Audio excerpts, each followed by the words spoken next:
आप सभी का आपके चैनल ई स्टडी केंद्र पर एक बार फिर से स्वागत है। आज मैं आप सभी के लिए CUET UG का टेस्ट सीरीज़ लेकर हाजिर हूँ। ये हमारा टेस्ट सीरीज़ 2024 का पहला है। इसमें हम लोग UG के सिलेबस के हिसाब से जो होम साइंस में आपके प्रश्न आने वाले हैं उसी को आधार बना के मैंने ये टेस्ट सीरीज़ बनाया है। इसमें इम्पॉर्टेंट प्रश्नों को मैंने लिया है। ध्यान दीजिएगा, टेस्ट सीरीज़ को शुरू से अंत तक जरूर से देखिएगा और आप हमें कमेंट करके ज़रूर से बताइएगा कि आपको इनमें से कितने प्रश्न आ रहे थे। तो आइए टेस्ट सीरीज़ को स्टार्ट करते हैं। हमारा सबसे पहला प्रश्न है कि जॉर्जेट, शिफॉन तथा क्रेप की धुलाई करनी चाहिए, सूखी धुलाई, नायलॉन के समान या फिर रेशम के समान या फिर इनमें से कोई नहीं। तो ध्यान दीजिएगा, जो जॉर्जेट, शिफॉन तथा क्रेप की धुलाई हमें करनी चाहिए, कैसी धुलाई इनकी करनी चाहिए? तो ऑप्शन ए हमारा सही हो जाएगा, सूखी धुलाई करनी चाहिए। ध्यान दीजिएगा, क्योंकि जो जॉर्जेट, शिफॉन और क्रेप क्या होते हैं कि ये सिकुड़न के प्रति संवेदनशील होते हैं और इसलिए इन्हें ड्राई क्लीन करते हैं। आइए नेक्स्ट प्रश्न देखते हैं। प्रश्न है कि संपूर्ण धुलाई क्रिया के अंतर्गत कौन शामिल नहीं है? दाग धब्बे छुड़ाना, धुलाई, सूखना या फिर इस्त्री करना।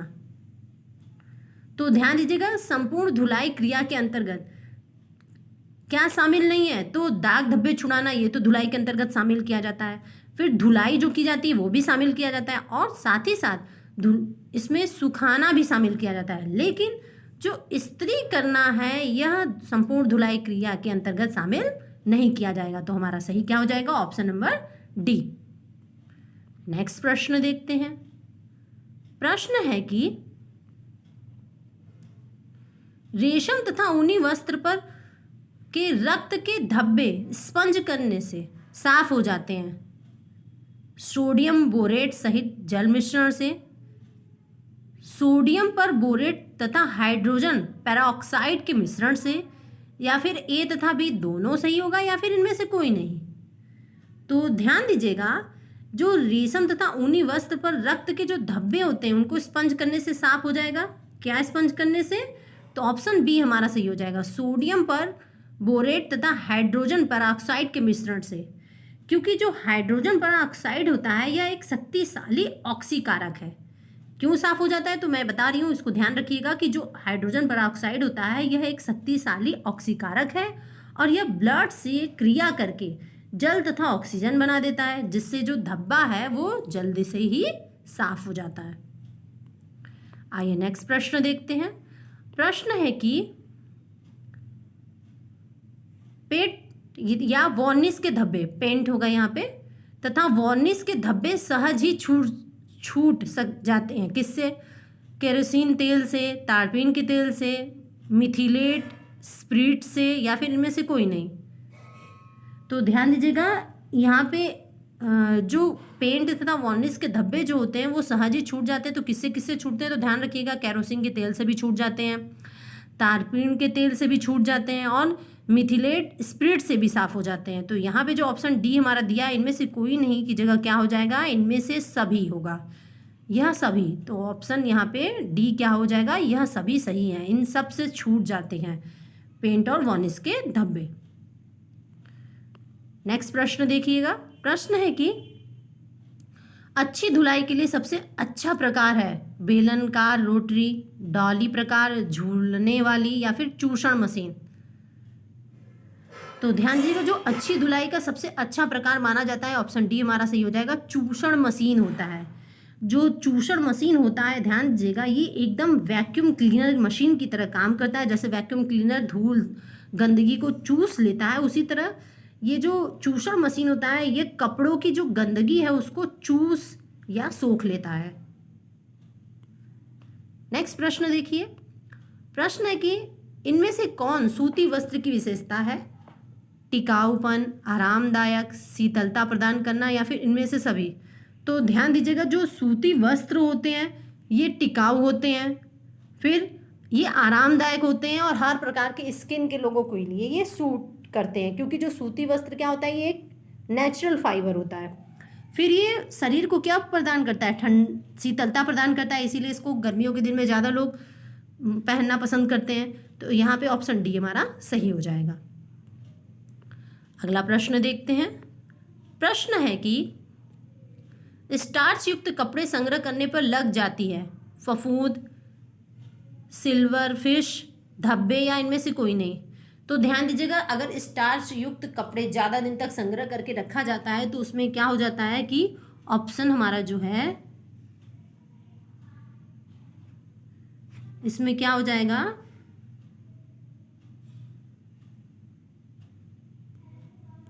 तो यहाँ पे हमारा ऑप्शन नंबर बी सही हो जाएगा। जो सिल्वर फिश होती है वो लग जाती है।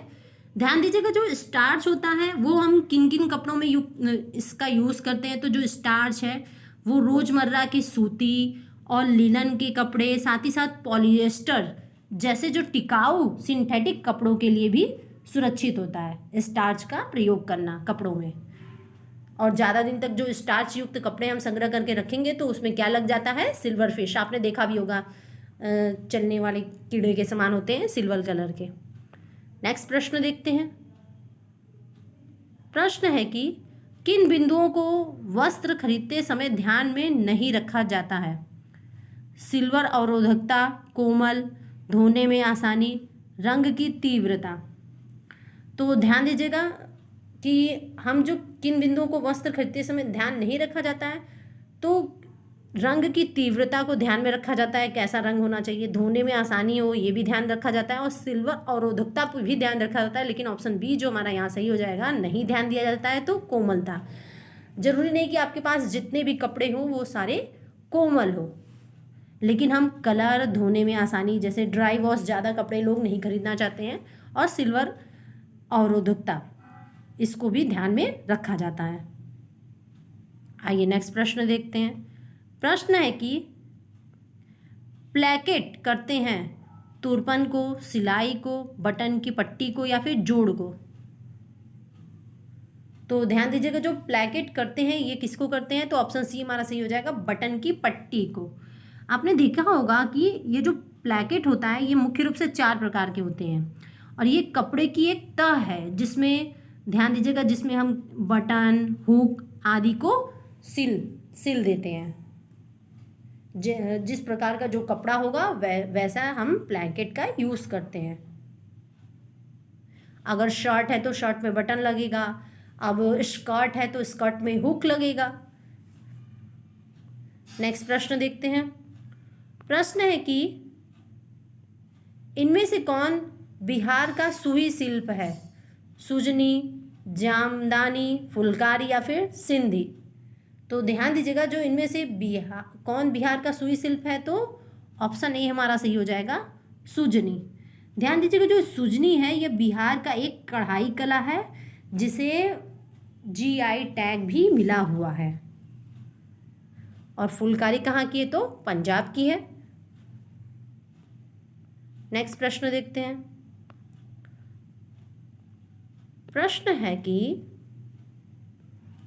वनस्पति दाग धब्बों को किन माध्यम द्वारा हटाया जाता है। बोरेक्स द्वारा, अमोनिया द्वारा, वार्निश सोडा द्वारा, या इनमें से सभी।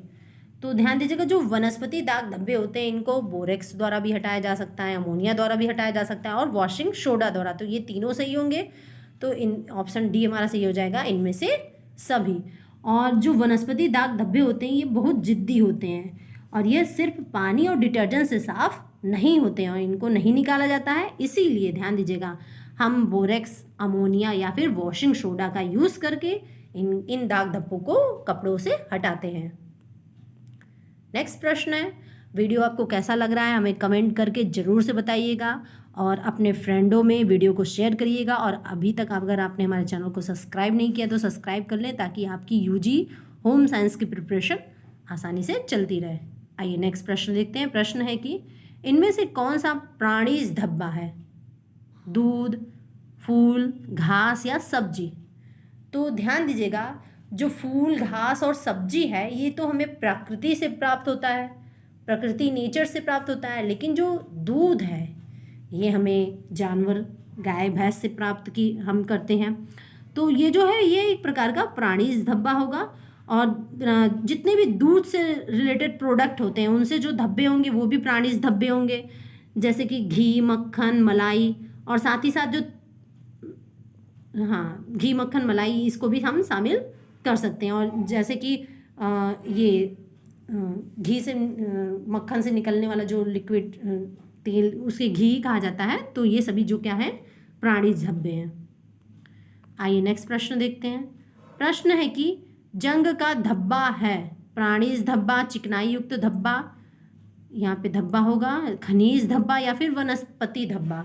तो ध्यान दीजिएगा, जो आपने ध्यान दिया होगा कि लोहे में जंग लगती है, लोहे में मुख्य रूप से जंग लग जाती है। तो यह क्या है, ऑप्शन सी हमारा सही हो जाएगा, खनिज धब्बा है। आपको पता ही होगा कि लोहा क्या है, एक खनिज है जो जमीन के अंदर से खुदाई करके निकाला जाता है। तो इसमें जो जंग लगेगा वो भी एक क्या होगा, खनिज धब्बा होगा। नेक्स्ट प्रश्न है हमारा, बैंगनी रंग है प्राथमिक रंग, द्वितीयक रंग, तृतीयक रंग है उनमें से कोई नहीं। तो ध्यान दीजिएगा, जो बैंगनी रंग होता है ये आपका द्वितीयक रंग होगा। ऑप्शन बी हमारा सही हो जाएगा, द्वितीयक रंग है। जो दो प्राथमिक रंगों को मिलाने से जो रंग बनता है उसे हम द्वितीयक रंग कहते हैं। और जो बैंगनी रंग होता है वो आप ध्यान दीजिएगा, ये लाल और नीला रंग को मिलाने से बनता है। और आपको पता ही होगा 3 प्राथमिक रंग होते हैं, कौन कौन से, लाल, पीला, नीला। और बैंगनी रंग जो है ये लाल और नीला को मिलाने से बनता है, तो इसीलिए ये द्वितीयक रंग है। आइए नेक्स्ट प्रश्न देखते हैं। प्रश्न है, कौन सी रेखा लंबाई की आभासी है, खड़ी रेखा, पड़ी रेखा, वक्र रेखा या क्रॉस रेखा। तो ध्यान दीजिएगा ये कि कौन सी रेखा लंबाई की आभासी है। तो आप ध्यान देंगे, जो खड़ी रेखा होती है ये क्या है, ये लंबाई की आभासी होती है। और अगर जो कम हाइट का व्यक्ति है उसे लंबा दिखना है, तो अगर वो खड़ी रेखा से रिलेटेड कपड़े पहनेगा तो वो क्या दिखेगा, वो लंबा दिखेगा। और अगर कोई लंबा व्यक्ति है और वो खड़ी रेखा वाले कपड़े पहनेगा तो वो और भी ज़्यादा लंबा दिखेगा। तो ये क्या करती है, ये लंबाई की आभासी है, आभासी होती है ये खड़ी रेखा। नेक्स्ट प्रश्न देखिए। प्रश्न है कि वस्त्र के चुनाव को प्रभावित करने वाले तत्व हैं बाह्य आकृति, रंग, कपड़ों की गुणवत्ता और या उपयुक्त सभी। तो ध्यान दीजिएगा, जो वस्त्र के चुनाव को प्रभावित करने वाले तत्व हैं इसमें बाह्य आकृति भी होती है, वस्त्र का रंग भी होता है। सबको डार्क, कुछ लोगों को डार्क कलर के कपड़े पसंद नहीं आते, कुछ लोग को लाइट, तो सबकी रंग भी मायने रखता है। कपड़े की गुणवत्ता भी मायने रखती है, कपड़ा बहुत ज़्यादा सॉफ्ट है, चिकना है और मुलायम है तो व्यक्ति इसी आधार पे उसको खरीदता है जिसको जैसी ज़रूरत होती है। तो यहाँ पे ऑप्शन डी हमारा सही हो जाएगा, उपयुक्त सभी। नेक्स्ट प्रश्न है हमारा, कीड़ों को वस्त्र से दूर रखने के लिए इनमें से किसका प्रयोग करना चाहिए, सूखी नीम की पत्तियां, नैफ्थलीन की गोलियां, समाचार पत्र की स्याही या इनमें से सभी। तो ध्यान दीजिएगा, जो कीड़ों को वस्त्र से दूर रखने के लिए, तो ध्यान दीजिएगा इसमें जो हमारा आंसर हो जाएगा कि ऑप्शन डी सही हो जाएगा कि कीड़ों को वस्त्र से दूर रखने के लिए हम किसका प्रयोग करना चाहिए, तो सूखी नीम की पत्तियों का भी करना चाहिए, नैफ्थलीन की गोलियों का भी, और साथ ही साथ समाचार पत्र की जो स्याही होती है उससे भी। तो ये सभी सही हो जाएगा। नेक्स्ट प्रश्न है हमारा, निम्नलिखित में से गर्म रंग कहलाता है, लाल, पीला, नीला या हरा। तो ध्यान रखिएगा यहाँ पे हमारा जो है ऑप्शन नंबर ए सही हो जाएगा। जो लाल रंग है वो गर्म का प्रतीक है, इसीलिए ध्यान दीजिएगा लाल रंग को हम जहाँ बहुत ज़्यादा उग्रता या क्रूरता होती है वहाँ पे भी लाल रंग हम यूज़ करते हैं। साथ ही साथ प्रेम का प्रतीक भी लाल रंग है। तो इसको जैसे आप जिस भी प्रतीक में यूज़ किया करना चाहें, तो जो लाल रंग होता है मुख्य रूप से क्या है, गर्म रंग कहलाता है। आइए नेक्स्ट प्रश्न देखते हैं। प्रश्न है कि मजबूत रस्सियाँ बनाने के लिए, यहाँ रस्सियाँ होगा, कौन सा रेशा काम आता है, सूती, रेयॉन, रेशम या नायलॉन।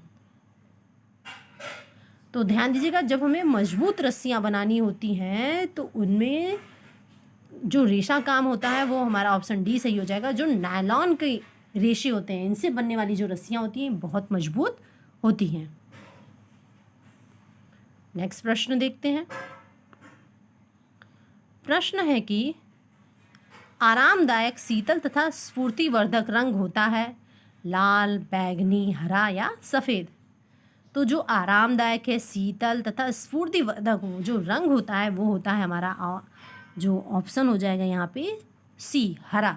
ध्यान दीजिए, जो हरियाली है, हरियाली बहुत ज़्यादा पेड़ पौधों को देखकर आपको बहुत आराम और ठंडक महसूस होती है और साथ ही आप एनर्जीफुल, स्फूर्तिवर्धक भी अपने आप को महसूस करते हैं।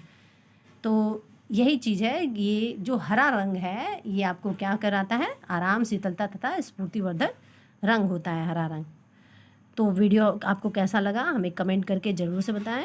हमारे चैनल से आप इसी तरह लगातार जुड़े रहें। अगर आपने अभी तक हमारे वीडियो को लाइक नहीं किया है तो लाइक कर दें, हमारे चैनल को सब्सक्राइब नहीं किया है तो सब्सक्राइब कर लें और हमारे वीडियो को अपने फ्रेंडों में अधिक से अधिक शेयर करें। Thank you everyone.